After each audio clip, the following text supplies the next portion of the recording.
It's like driving a piece of the future. Even Tesla owners will see these cars and say, what is that? Absolutely nothing. I would rather drive than these. I just think that this car is going to be more than $1 million one day, because this is going to become known as the car that killed the internal combustion engine. This is a setup that has never existed for any collector car in history. I'm in Phoenix, Arizona, and I'm going to visit Gruber Motor Company. I'm a car guy and I've been driving Tesla Roadsters for more than a decade now, but recently I realized that they're more than just fun, they're an investment. So I purchased 2 more, and one of them I have never seen before. So now, let's go take a look at my latest investment. Pete, how are you doing? Mike, good to see you again. Good seeing you. Thanks for coming by. Yeah. So I'm here at Gruber Motors in Phoenix, Arizona. It's one of only 2 places in the world that services the Tesla Roadster, the original vehicle that started the electric car automotive industry. It's been since back in the 20s that the public was actually buying electric cars. Pete here is the guy that really has taken on like a mission in life of preserving all of these cars that are very, very important cars. So Pete, tell me about your operation, about the Roadsters, and then let's take a look at mine. Yeah. Before we get started, I have a question for you. Okay. I just recently saw some pictures of a Tesla Roadster accident that you were involved in. Yeah. And it was a miracle. I looked at the car and I said, how could Mike have walked out of this car and snapped some pictures after this accident? Yeah. So my question for you is, why would you buy 3 more Roadsters? Well, you know, I bought that first Roadster. That was a 2010. That was car number 963. You know, all the Roadster owners know their VIN number because there's so few of them, so you know what number your car is. But that was 963, met that untimely death, and but I loved that car, and I lived up in the Malibu Mountains with all these great curvy roads that, you know, there's these mountain ridges, and there'll be this road draped across that thing like a piece of spaghetti with bank turns and everything. And I love driving, and so that was like one of the highlights of my life. I'm so glad I made I see it now as an investment, and recently I realized that these cars are an investment. I expect enormous gains, appreciation in these cars in the future. So that is why I bought more of them. My second one, number 1294, I bought just to replace 963 because I missed that car so much. There was nothing else that nothing available that I can drive on a street that I thought was as fun and as special. And it really feels special to, you know, it's like driving a piece of the future. Even today, I get in the cars and the sound that they make, you're imagining this is what the future should sound like. Then I got my Model S and I went, wow, the future actually has no sound. But yeah, these are very, very special cars. I just love them, and people don't realize how rare they are. Most people have never seen a Tesla Roadster before. Even Tesla owners will see these cars and say, what is that? And you know, when I first got the Tesla, it was before Tesla was very well known, and somebody would stop me and go, wow, what kind of car is that? I go, it's Tesla. No, not what model is it? What's the brand? Tesla. And no, what company makes the car, they're saying. And I go, Tesla. It is the 4th American car company. There is General Motors, Ford, Chrysler, and Tesla. It really took something to get this across, that this was an electric car being made in the United States, and now the Model S and 3 and X are the most American cars made, right? Mm-hmm. Yeah, right. More American parts in those cars than any other car made. But there was this big gap in the electric car production from 1928 to 2008. So there was 80 years there where there were no electric cars that were successfully sold to the public. The Roadster is the first to reach that right balance of price, range, performance, charge time, and battery life. And the public bought it, and without this car, there would be no battery electric vehicle being made today, because the rest of the automotive industry does not want to make electric cars. They want to continue building internal combustion cars profitably. All of the other companies, General Motors and Ford, when they build an electric vehicle, it's at a loss, and they're cannibalizing a potentially profitable sale of an internal combustion vehicle. But anyway, so the reason I bought this little car sort of saved my life. It's got you take them apart. Yeah. But there's these giant aluminum box frame rails. That car hit me sort of offset, and then the frame guided the other guy's car around my car. And the door is not supposed to come off, but because he hit me so hard, it ripped part of the firewall away. The whole door jamb was gone. There were actually a bunch of scratches on my arm from the front of his car.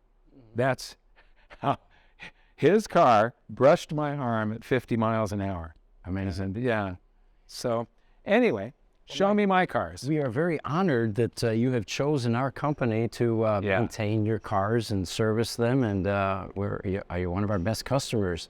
Any customer, I think, that brings 3 Roadsters here is one of our best customers. We have another one, by the way, too, Dan, who also has 3 Roadsters. Yeah, Dan's my producer-director, and I used to let a few select people drive my Roadster. So this blue one, number 1222, I bought simply because it was below market, $5,000, $10,000, possibly $15,000 below market. And so I think I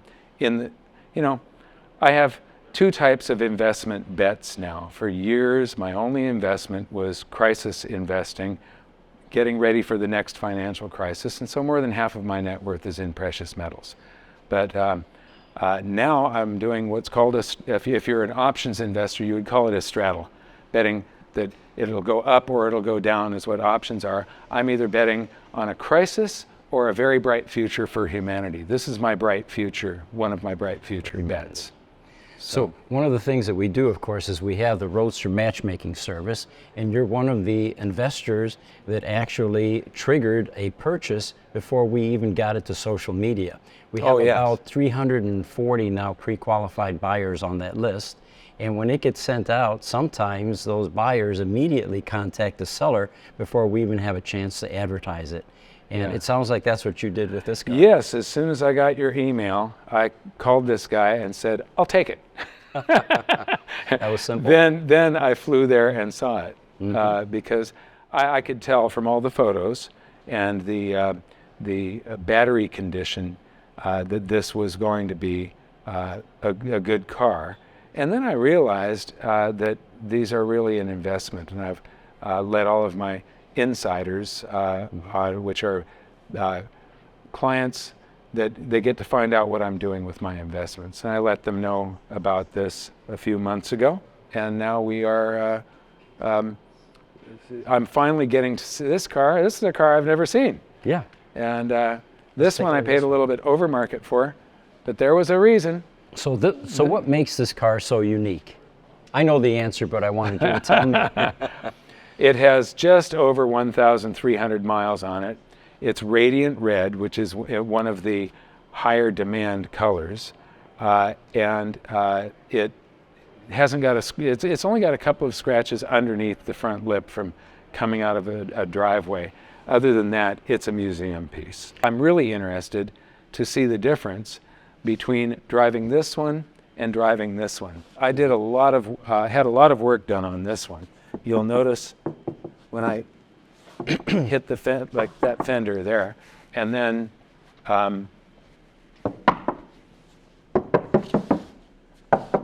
there's sound insulation. I redid the interior. Being such a low volume car with 2,400 examples, you said, right? And it's based on a Lotus chassis. People sometimes think it looks like a Lotus, but that's because of the Lotus windshield. It shares what, 7% or 10%? 7% of the parts with a Lotus. This body's carbon fiber and it's made in France, right? It is, yes. Yeah. Sotero. This is not made by Lotus, and it's also 4 inches longer, I believe. I believe so, yeah. Yeah. And so it's a very, very different car. To me, the Lotus looks like a Japanese anime cartoon of a bug. It looks like some happy little bug going down the road. This looks like a shark. They kept the sports car vibe that Lotus is famous for, because if you look at the later model Teslas now, they're four-door grocery getter sedans, basically. Exactly. Now, granted, they're extremely fast, they're extremely powerful, and the Model S, and they're all stylish in some way. But this truly is the only convertible, brightly colored two-seater Tesla that's available right now. Right. And with that Lotus steering, the manual rack and pinion steering, it's like it's almost like driving by Braille. You can feel the texture of the road through the steering wheel. And that is just with all of the, now everything's drive-by-wire. And if they're trying to give you feedback, it's fake. Right. And, it's simulated. Yeah. Right. True. Right. And Mike, I remember when the car arrived here. We of course go through them carefully, and but you were very insistent. This is not a car that we're going to test drive. In fact, you told me that when you get this car, you're going to take it around the block maybe 3 or 4 times per year, and that's about it, because that 1,300 miles is what this value is all about. Right. Yeah, I just think that this car is going to be more than $1 million one day. And the reason for that is because of the number of Teslas that will be on the road by like 2030. There should be about 40 million Teslas on the road.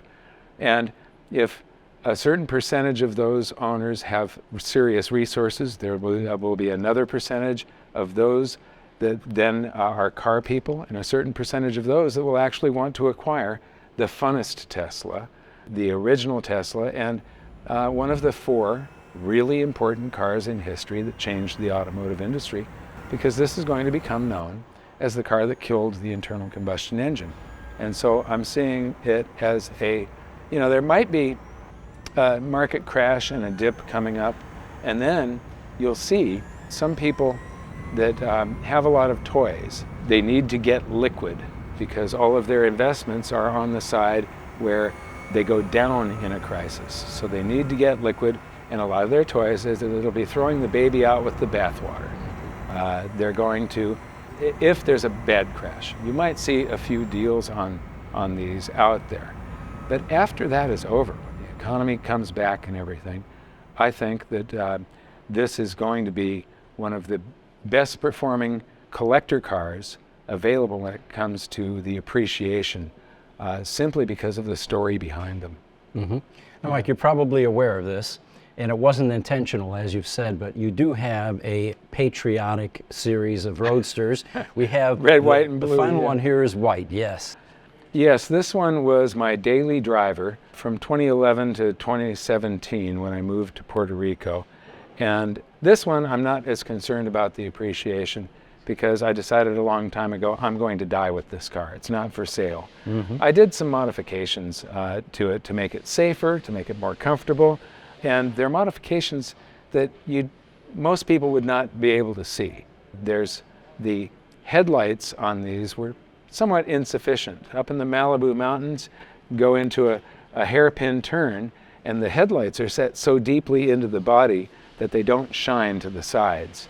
And so I had some motorcycle headlights embedded into the grille, and they sort of cross and they pick up exactly where the regular headlights leave off. So I've got these great cornering lights. I always needed the seat to go back another couple of inches. Well, it turned out you depress the pedals all the way, and there's about 3 inches behind them. So I had the pedals reformed so that I've got enough leg room in it. I had the door panels reworked, resculpted, so that there's an extra 2 inches of clearance for my foot to get in and out, because you really need to be a yoga master to get in and out of these cars, but believe me, it is worth it. And so, and then it's here for some of Pete's famous upgrades. You've done the PEMs on all the cars, or you're doing yes, it? You've done yes, them. all the PEMs have been upgraded. So the power electronics module is a failure point. You'll notice this whole shop, look at the floor. There's not an oil spot on it. Look at all of these Roadsters. This is more of an electronics shop than it is a mechanics shop. Yeah, there are some nuts and bolts, But the heart of these cars is really the electronics. But it's really the driving experience. This is a vehicle that makes you love driving. And that's the reason that I bought 3 more after my first one was completely totaled. I can just picture you doing some canyon carving in the Malibu hills with a car like this. It's got to be a pure joy. Well, this one I've taken this down dirt roads and stuff too. I mean, this one, I've put some serious miles on it. I've really used it well. The red one, so this is the first one was 963, this is 1294. This one is 1410, and they ended production at 1500? In the U.S., it was 1463, I believe, the final 5. Yeah. 1459 was the last production Roadster in the U.S. Okay. And then they built the final 5. Okay. And so this is very close to the end of production. And then my business associate, Dan Rubach, has number 44 here, which is one of the signature 100 editions. Tell us about the carbon fiber plate that's in the center between the seats is a carbon fiber plaque that has a autograph of the first 250 employees at Tesla, and then engraved below that is the series, so VIN 44 in this case, of 100. This car also has a custom factory paint job, and you can see the red metallic speckle in that paint when the light hits it just right. Yeah, the only one like this. Exactly. Yeah. So something else that makes this VIN 44 signature Roadster unique is that in the early days there is a short video clip that's available that shows Elon walking through, and it was either San Carlos or Menlo Park. And this car was sitting on the floor, and it said VIN 44 on a piece of paper on the windshield. So the car actually was at Tesla at one point in time, of course. With Elon Musk in the same shot. Yep. Yeah, yeah. And then Dan's got, the car that we pulled up in is one of Dan's Roadsters, but he's got another one over here. This is car number 578. Now, anything before 964 was built as a 1.5 or a 2? What? Under VIN 500. 500 and under was a 1.5. Okay, and then they went to 2 until to the 964 or 960. My 963 was a 2.25. So it was a car that was built as a 2 and then taken apart, and the adjustable, and I think what happened was Tesla had, there were cars that were ordered and built, but they had not been delivered to customers when the customers found out, oh, there's this new version that's got this great looking front end, and adjustable suspension, and a revised dash, and some other features. And this car, a customer paid to have it converted from a 2 to a 2.5. Aha, there it is. These are the most fantastic little cars, and when I say little, I mean little. When you pull up next to a Porsche 911, your eyes are right at the door handle of the Porsche 911. So I'm going to get in this now. You got to be a bit of a yoga expert to get in and out of these.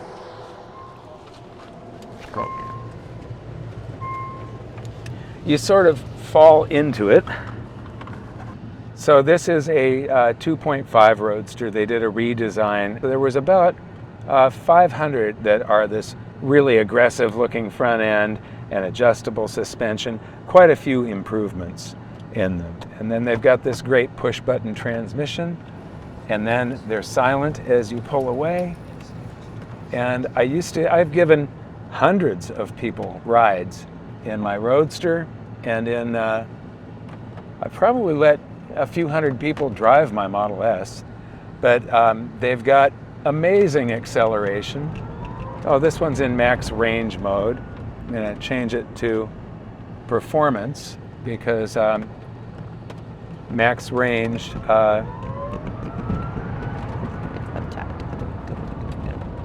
But they're just this little tiny go-kart. There's an aftermarket roof on this one called a Visium roof, and it's got some squeaks still. It needs to be adjusted. But I used to go through this spiel. There are 6,831 little lithium-ion batteries in a battery pack right behind us, and that when this car came out, it did 0 to 60 in the same time as a Lamborghini Gallardo in 2008, and it gets the energy equivalent of 125 miles per gallon. It's silent, and they almost never break. It's an incredibly reliable car, but so much fun to drive, and just feeling that road through your fingertips is just awesome. And they don't have power steering, and so but that just makes it even better. You don't need power steering. There's absolutely nothing I would rather drive than these, and it's been, since I moved to Puerto Rico.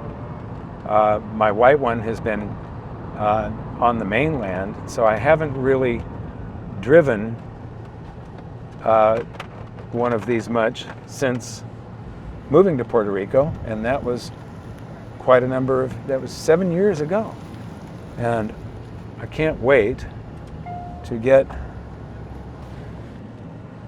my white one back to Puerto Rico. That's good enough. Okay. And the interesting thing is, the cars are so silent when the fans aren't running. At my office in Santa Monica, we had tandem spots, and I was parked in front of one of my employees, and I give him the key. And he comes back about 10 minutes later, and he goes, "It won't start." Because when you turn the key, it seems like nothing happens, but all you have to do is push the drive button and accelerate, and it goes. So you don't actually start it, you just turn the switch on, and it's ready. So that's it. I hope you enjoyed the ride. So Mike, we often get low VIN number Roadsters in our shop here. I have VIN number 5, for example, and it usually summers here because when it's over 105, 110 outside, it doesn't like the heat in my garage anyway. But the lowest VIN that we currently have in the shop is actually not just a signature Roadster, but a Founders Roadster, Founders number 3. Wow. Now, Elon has Founders number 1, Martin has Founders number 2, and this customer owns VIN 3 Founder Series. So Martin Eberhard was actually the one that sort of started the idea of Tesla, and then got Elon Musk in very early as an investor, correct? Correct. So what we have here is Tesla Roadster, Founders VIN number 3. Remember, Elon's got 1, Martin's got 2. This is number 3. And this is for sale currently, along with a second car that this owner purchased, which was also a Founder Series Model S.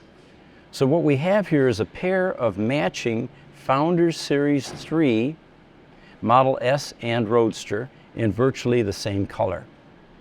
So this will eventually sell to a appreciative investor. Yeah, I had 2012 signature, so I had already had 963, replaced it with 1294, and then got signature 599. By the end of 2012, I was already on my 3rd Tesla. So I was one of those early adopters. And right. You know what was great about back then? All of the Roadster owners used to get invited to all of the Tesla events. So when they did the unveil for the Model S, I was down at the Hawthorne Design Center, and Elon Musk used to come down and mingle with the crowd.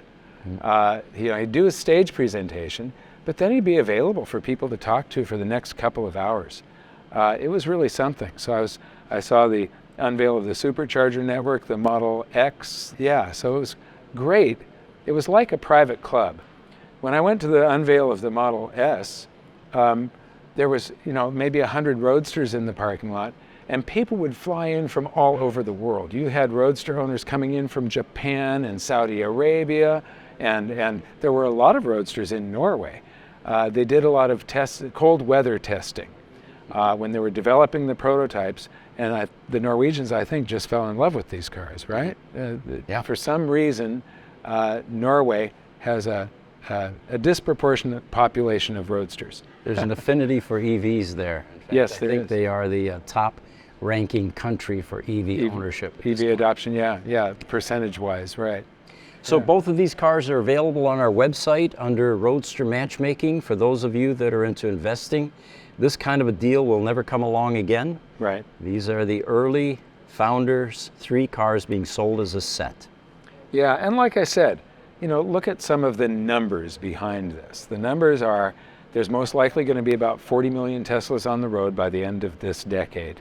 A certain percentage of those, if you pick 10%, might have serious resources. 10% of those might be car people, and let's say 5% of those, that's still 20,000 people trying to purchase 1,000 cars. And so I just think that this is a setup that has never existed for any collector car in history. So the demand will drive the price. Yes, right. And and as these cars, every year there's 1 or 2 more that become unroadworthy, and so there's fewer of them. And when people discover how important the car is, the price, I think, will go astronomical. And how many miles on this Founder Series 3? 2,500, I think, 2,554, or something like that. This is a couple $1 million car, I believe, someday in the future. Well, Mike, let me show you the auto shop of the future. We have a lot of visitors that come here, and the first thing that they're astonished is that this is an electronics lab. Thanks for watching part 1 of our new series on the original Tesla Roadsters. Part 2 is available to watch on the Gruber Motors channel by clicking the link in the description box below. We had a lot of fun making this video, so let us know in the comments section if you'd like to learn more about the vehicle that, in the future, will become known as the car that killed the internal combustion engine. And as always, thanks for hitting the like button and subscribing. We'll see you soon.